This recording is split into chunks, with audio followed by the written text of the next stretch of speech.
This story is titled, My Wife Cheated with My Cousin and Bragged She Will Take Half of My Hard-Earned Money. But little did she know I was one step ahead. If you're enjoying these stories and want to support the channel, don't forget to hit that subscribe button. It really helps our channel. Now let's start the video. OP starts by saying, Hey everyone, ever had someone you gave everything to turn around and stab you in the back? Well, I've got a story for you. Let me take you back to where it all began. My name is Gabriel, and I'm 54 now, but this story starts nearly 5 years ago. I was 49, successful, confident, and if I'm being honest, a little restless. My life was stable, the kind of stability most people crave but rarely achieve. I had wealth, respect, and the freedom to do as I pleased. I have 2 kids, Sophie and Ethan, from my wife who passed away suddenly in my late 30s. I dedicated my life to my kids, but after they grew up and built their lives, I didn't have someone to share my life with after my wife passed away, and that absence felt sharper as the years went on. I wasn't entirely alone, though. My cousin Marco, 39 male, had always been there for me, almost like the brother I never had. We grew up together, inseparable as kids, and over the years, he became a trusted part of my inner circle. Marco wasn't just family. He was someone I could lean on, someone I thought I could always trust. Although was a master of charm but a disaster in execution, jumping from one failed venture to the next, a boutique that folded, an app that vanished. We always laughed about it. Then I met Christina. It was at a charity gala in the heart of Manhattan, one of those events where everyone was there to rub elbows and prove they belonged. I wasn't expecting anything beyond another night of polite conversation and calculated networking. But then she walked in. Christina was radiant. At just 24, she had this effortless charm that drew everyone's attention. Her laughter filled the room like music, and her smile could stop time.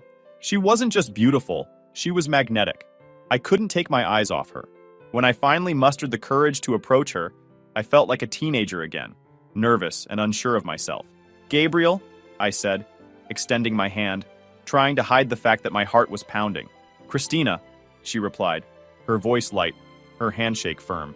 There was something in her eyes, a spark that made me feel like I was the only man in the room. We spent the rest of the evening talking. It didn't matter that she was younger than me, or that we came from completely different worlds. In those few hours, it felt like we'd known each other forever.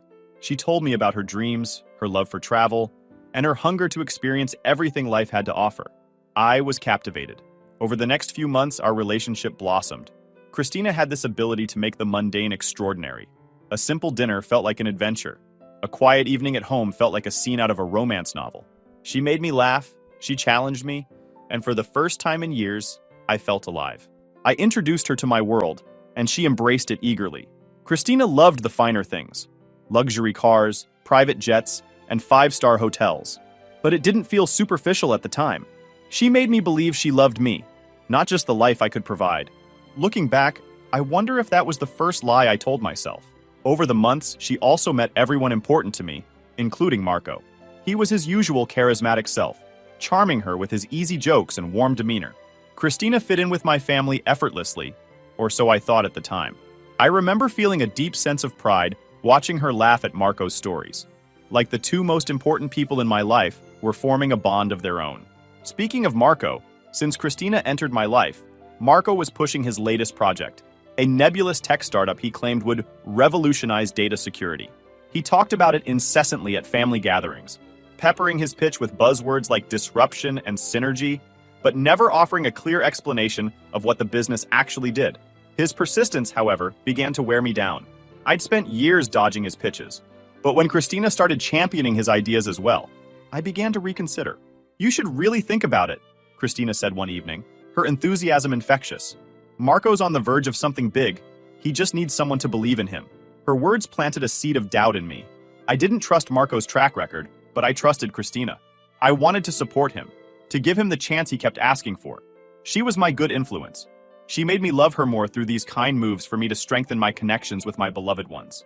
It wasn't long before I proposed. I spared no expense.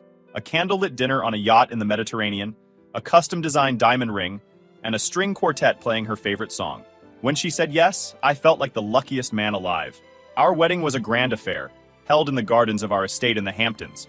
Every detail was perfect, from the flowers imported from Holland to the celebrity chef who prepared the menu. As Christina walked down the aisle, a vision in white, I thought to myself, This is it. This is my forever. The first few years of our marriage were blissful. We traveled the world, spent lazy weekends in our penthouse overlooking Central Park, and hosted extravagant parties that were the talk of the town. Christina had everything she could ever want, and I made sure of it. But even then, there were signs. Small, almost imperceptible cracks in the facade. She'd occasionally make comments about wanting more excitement, or joke that I was too predictable. I laughed it off, chalking it up to her playful nature. After all, I was giving her the world. What more could she want? I didn't realize it then, but those cracks were the first warnings of what was to come. And I, blinded by love and trust, ignored them all. It's funny how love can make you blind. It makes you see what you want to see, hear what you want to hear, and believe what you want to believe. And for those first few years, I believed with all my heart that Christina loved me as much as I loved her. But love, as I would later learn, is not always enough. Sometimes, no matter how much you give, it will never be enough for the person who doesn't know how to appreciate it. And Christina, as I would come to discover, was that person. The cracks in our perfect life were only the beginning. What came next shattered everything I thought I knew about her, about love, and about myself. But at the start, all I saw was the beauty, the joy, and the promise of a lifetime of happiness. Christina was my everything. I just didn't know how much that everything would cost. After our grand wedding, Christina and I settled into what I thought was a perfect life. I worked tirelessly to ensure we had everything we could ever want. Money wasn't just a tool. It was my love language. My way of showing her that she mattered more than anything. And Christina? She thrived in the world I'd built for her. Our penthouse in Manhattan became her playground. It overlooked Central Park, a view she adored. She'd stand by the window, gazing at the city lights and say, "Gabriel, you've given me a dream." It felt good to hear that, like my hard work was validated. I wanted her to be happy, and every time I saw her smile, it felt worth it. Christina quickly grew into the role of a socialite. She became the centerpiece of every party we hosted, the woman everyone admired and envied. My world became hers, and I was happy to let her take the spotlight. We traveled endlessly, weekends in the Hamptons, summers on the French Riviera, winters in Aspen. Her favorite destination was La Romana in the Dominican Republic. She loved the exclusivity, the private villas, the turquoise waters. For years, it felt like we were living a fairy tale. But even fairy tales have shadows. The first signs of trouble were subtle, almost too small to notice. Christina had always been outgoing, but over time, her nights out became more frequent. At first, it was with friends from the charity circles, people I knew and trusted, but gradually, new names began to pop up. "Just some friends I met at the gallery," she'd say casually, brushing it off. I didn't think much of it. Christina was young, and I wanted her to feel free, not trapped by the age gap between us. But then, she started coming home later and later. Her excuses grew flimsier. "It was just such a great night. You wouldn't have enjoyed it anyway," she'd laugh. I started feeling a gnawing doubt in the back of my mind. Was this normal? Was I being paranoid? Chalked it up to my insecurities about our age difference. I told myself that Christina was just enjoying her youth, that I had no reason not to trust her. After all, she always came home, and always reminded me that she loved me. One night, I walked past the study and heard her talking on the phone. Her voice was low, almost a whisper, but the words I caught were sharp enough to cut through me. "He's great for stability," she said, followed by a soft laugh. "But he's so boring. I mean, he's Gabriel." What was I supposed to do? Say no to a man with that kind of money? I stood frozen, unable to move or breathe. Was she talking about me? She had to be. I wanted to storm in, demand an explanation, but I couldn't. My legs wouldn't move, and my mind was racing too fast to form a coherent thought. I quietly stepped away, pretending I hadn't heard anything, but her words replayed in my head all night. Stability. Boring. My name. Spoken like an obligation rather than a treasure. The next morning I tried to act normal, but something had shifted. I watched her more closely, noticing things I'd ignored before. The way she glanced at her phone constantly. The sudden bursts of laughter at texts she refused to share. The new friends, who always seemed to be younger, more vibrant, and not part of our usual circle. I wasn't about to jump to conclusions without solid evidence. I needed hard facts to back up what my intuition was already screaming. No way was I going in blind. One night, I mentioned to Marco that Christina had been acting distant. He waved it off with a laugh. "She's young, Gabe. Probably just needs a little excitement. Don't read too much into it." His words reassured me, and for a while I convinced myself he was right. However, it wasn't long before the proof began to appear. One evening, while Christina was in the shower, her phone lit up with a message. And I wasn't going to miss an opportunity like that to assure her. The message was from someone named L. It read, "Can't wait to see you again. Love you." My blood ran cold. This wasn't a friend. Friends don't send messages like that. Christina came out of the shower, oblivious to the storm brewing inside me. I didn't say anything. Not yet. I needed to understand what I was dealing with. I started piecing things together. The late nights, the cryptic phone calls, the way she'd been pulling away from me emotionally. It all pointed to one thing. Christina wasn't being faithful. Another straw came during a family dinner at my cousin Marco's house. Christina had always been friendly with my family, but that night, her laughter with Marco felt different, too familiar, too intimate. I noticed the lingering glances, the inside jokes I wasn't a part of. There was a moment when all of us came inside the house. They stayed for a while out, saying that they're coming. Once I noticed her absence, I went to check on her. There she was, standing too close to Marco, smiling with shyness. And he was getting closer. I immediately called on her with a steady and firm voice. I almost ruined the whole night, but I was too wise to act childish. I had my own other ways. Obviously, it didn't take long for me to notice that there was something between them. Any awake man would notice. The betrayal wasn't just with strangers. It was with someone I trusted, someone who shared my blood, my cousin. The realization left me breathless and furious. This wasn't just about infidelity, it was about betrayal on a level I hadn't imagined. But still, I said nothing. I needed time to process, to figure out my next move. This situation required precision. I had spent years building a life of stability and control, and now everything felt like it was spiraling out of my hands.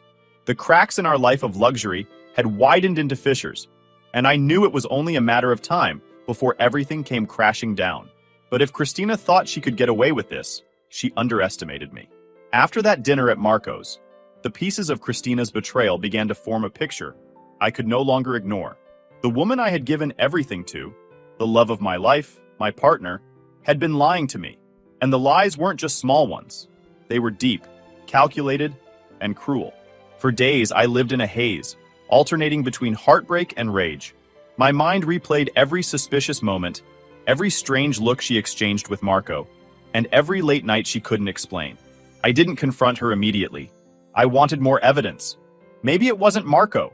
Christina's phone became a goldmine of damning proof. Late one night, while she was asleep, I finally worked up the courage to unlock it. My hands trembled as I scrolled through her messages, but what I found made my stomach churn. There were texts from Marco L. I knew it was him. She mentioned his name in one of their conversations. Explicit, vulgar messages that left no room for doubt. They joked about their stolen moments, their plans to meet up while I was working late. It felt like a dagger to the chest. I'd given her the world, and this was her gratitude? And with Marco of all people, my cousin, someone I'd grown up with, trusted, treated like a brother. But it wasn't just Marco. There were others. Flirtatious exchanges with strangers whose names I didn't recognize. Messages confirming rendezvous at upscale hotels I'd never been to. Christina's hunger for excitement extended far beyond what I could have imagined.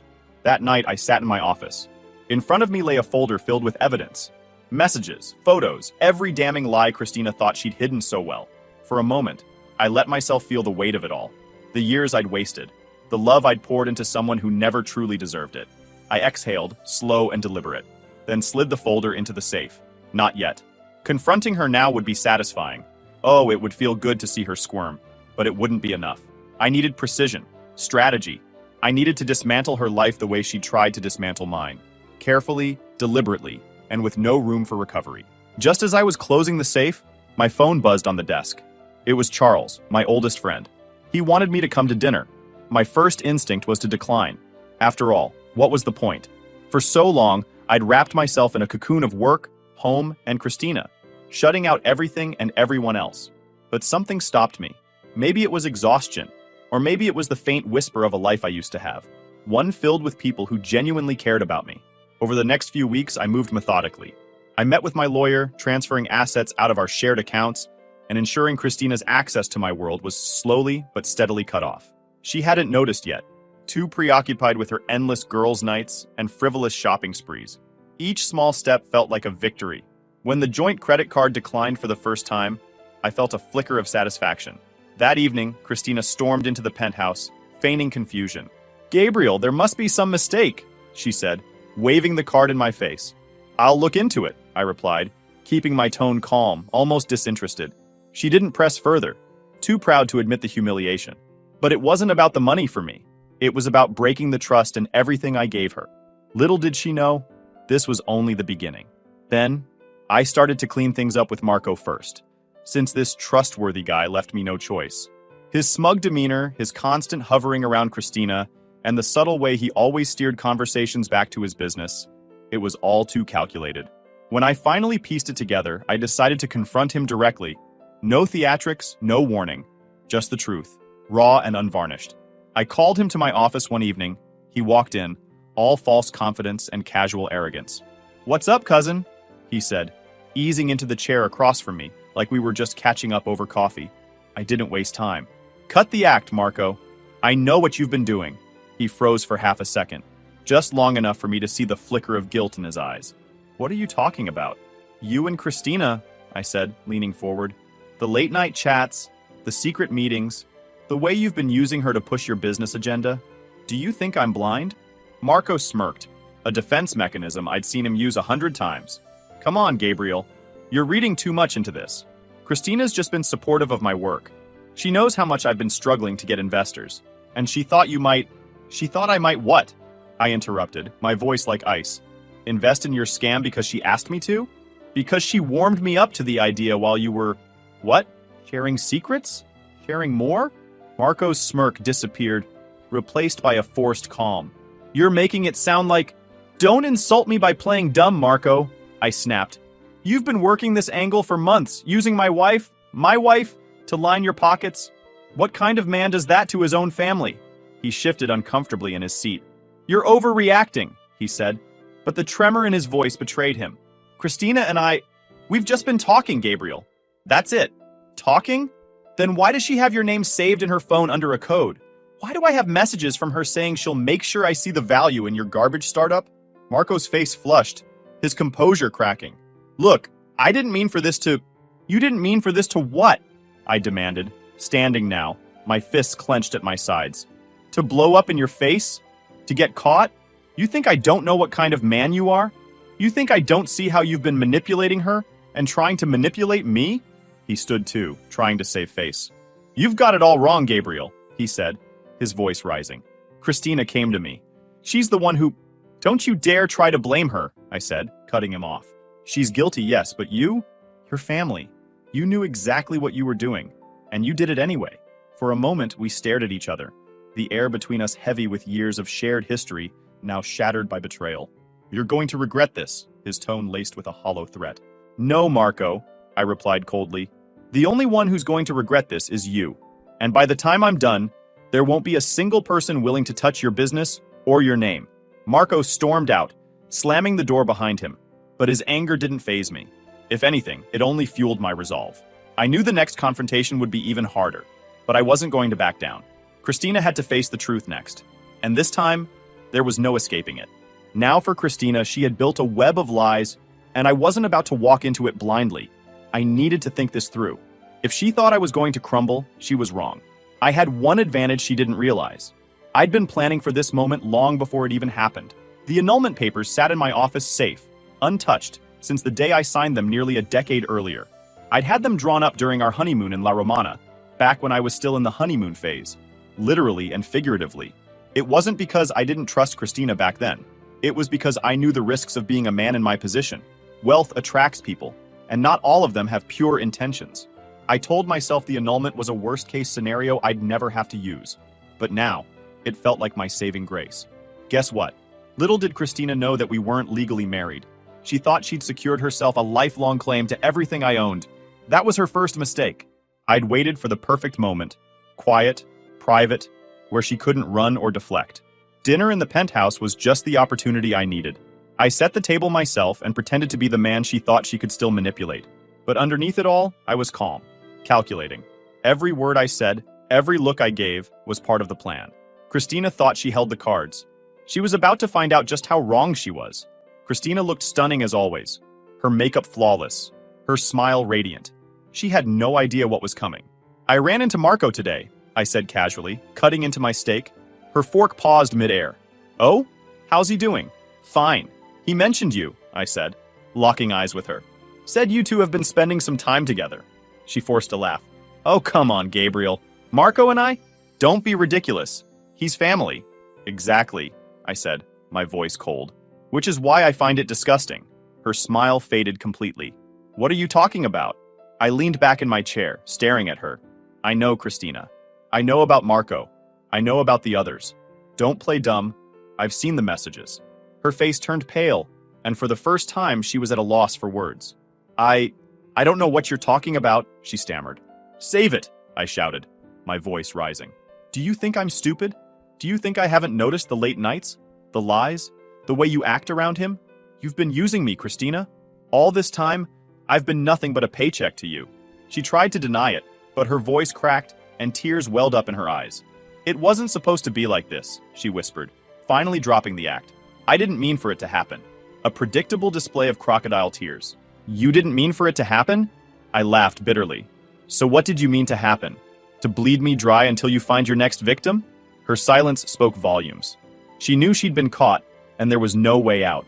But instead of apologizing, she turned defensive. You're not perfect, Gabriel. You're boring, predictable. Do you know how it feels to be married to someone who cares more about work than me? Her words stung, but I didn't let them show. I cared about you more than anything. I offered you everything you'd ever dreamed about, I said coldly. And you threw it all away. I hope Marco was worth it, because you'll be leaving this marriage with nothing. She looked confused, her tears stopping for a moment. What do you mean? I smiled then, a small, cruel smile. I mean we were never married, Christina. Legally, anyway. I annulled the marriage 4 months after our wedding. So technically, you've been nothing more than a very expensive girlfriend. Her face crumpled as the weight of my words sank in. You're lying, she whispered, shaking her head. Am I? I said, pulling the annulment papers from my briefcase and sliding them across the table. See for yourself. She was absolutely shocked. How did this happen? When? Remember La Romana? I asked, my voice cold and deliberate. While you were sipping cocktails and enjoying yourself like a fool, you were already divorced and didn't even know it. She grabbed the papers with trembling hands, her eyes scanning the text. When she looked back at me, her expression was a mix of shock, anger, and despair. You bastard, she spat. No, Christina, I said, standing up. That's you. And now we're done. I walked out, leaving her sitting there in stunned silence. The war wasn't over yet. The fallout of her betrayal was just beginning. Or to Sir! Christina's screams echoed in the penthouse as I closed the door behind me. I didn't care. For the first time in a decade, the weight of her presence was gone, and I felt strangely calm. I had no idea where to go. My home, my sanctuary, had been tainted by her deceit. So I decided to go to the one place where clarity had always found me, the office. The next morning, my lawyer called. Gabriel, are you sure you want to do this publicly? He asked, his voice cautious. We can keep it quiet. Settle everything behind closed doors. No, I said firmly. She doesn't deserve quiet. I want her to feel the consequences. And consequences, she felt. The annulment papers were just the beginning. I removed her name from everything. Cars, properties, even the shared memberships to exclusive clubs. By the end of the day, Christina's life had gone from penthouses and private jets to 4 suitcases and a guest room at her friend's apartment. Within days, she was calling me incessantly, leaving voicemails that ranged from tearful apologies to outright threats. You can't do this to me, Gabriel, she sobbed in one message. I gave you the best years of my life. Loved you. I laughed bitterly, deleting the voicemail. The best years of her life? Maybe. But she'd spent those years siphoning everything she could from me while chasing her thrills behind my back. Love didn't even enter the equation. What was she waiting? For me to die and live happily ever after, with my cousin using my money? The more desperate she became, the more I realized how much power I had taken back. But the fallout wasn't just financial. Christina's betrayal had cracked open my personal life in a way I hadn't anticipated. Friends and acquaintances began whispering. Some pitied me, while others saw an opportunity to get closer now that she was gone. It was exhausting, sorting out who genuinely cared and who was just curious about the scandal. I thought to get through this, I had to make things clear to everyone. So, the first step in moving forward was confronting the ties I had yet to sever. Despite the annulment, there were still lingering threads. shared acquaintances, unresolved financial entanglements, and the looming question of Marco. Christina might have been legally powerless, but socially, she was still trying to manipulate the narrative. I decided it was time to put an end to that. I started by calling a family meeting including my kids, something I rarely did. My family had always been complicated, tight-knit but riddled with its own politics. Marco, however, had crossed a line that couldn't be ignored. When everyone gathered at my home in the Hamptons, the tension was palpable. Marco arrived late, his usual bravado noticeably absent. He avoided my gaze as I stood at the head of the room, addressing the family. "I've called you all here because there's been a betrayal," I began, my voice steady. "One that involves not just my personal life, but the integrity of this family." The room fell silent. I laid out the facts: Christina's infidelity, Marco's involvement, the evidence I'd uncovered. Gasps rippled through the group as I showed screenshots of the messages. Cold, hard proof of their deception. Marco tried to interject, but I silenced him with a glare. "You've not only betrayed me," I said, my voice firm, "but you've brought shame to this family. Effective immediately, you are no longer welcome in my life, my home, or my business. Consider this your formal exile." The room was stunned. Marco stammered, trying to defend himself, but the damage was done. One by one, family members turned their backs on him, disgusted by his actions.